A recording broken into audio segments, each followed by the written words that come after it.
后来乡亲啊，继续来看台中一个12岁小男童，昨下晡骑铁马，为这个斑马线要骑过大路，结果被一台电动机车弄到，飞到上内边的车道，所来一台驶较有的轿车未负险，搁甲交过，小男童亡生了。小男童的爸爸真艰苦，无法度接受，遮乖、遮捌代志的后生，竟然就安尼来过往。啊，这爸爸是怀疑肇事的起司是毋是超速？骑伤紧，希望警方会当厘清原因。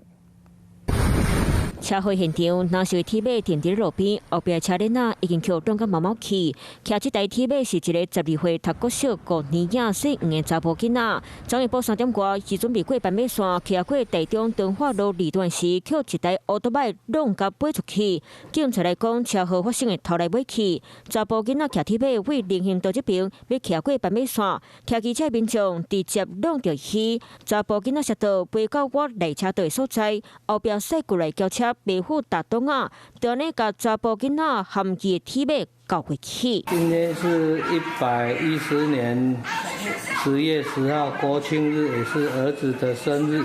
爸爸提醒查甫囡仔欢喜吃鸡两个，同齐庆祝画片，或者是做位动手做 DIY， 处理人的感情拢真好。爸爸佫讲，后生刚出门是因为甲朋友约，未回来到厝做伙写功课，想到出去就无再回来。爸爸讲甲口出来，讲后生真正最有效的。我63岁了，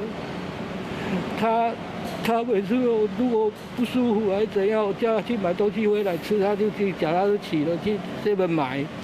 他叫他都要看路，他都会看路，怎么会这样呢？是车速很快。了到查甫囡仔学校讲，伊的成绩真好，嘛是用人缘。那个老师那边告知我们的是，这孩子其实他下课之后也都有一些朋友一起去玩，然后一起同进同出去打球也有。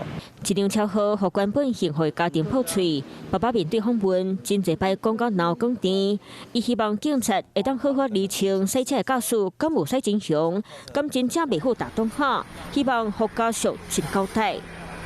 Hello， 我是庄慧琪。想要抢先掌握最及时的新闻资讯吗？赶快订阅、按赞、开启小铃铛，锁定华视新闻 YouTube 频道。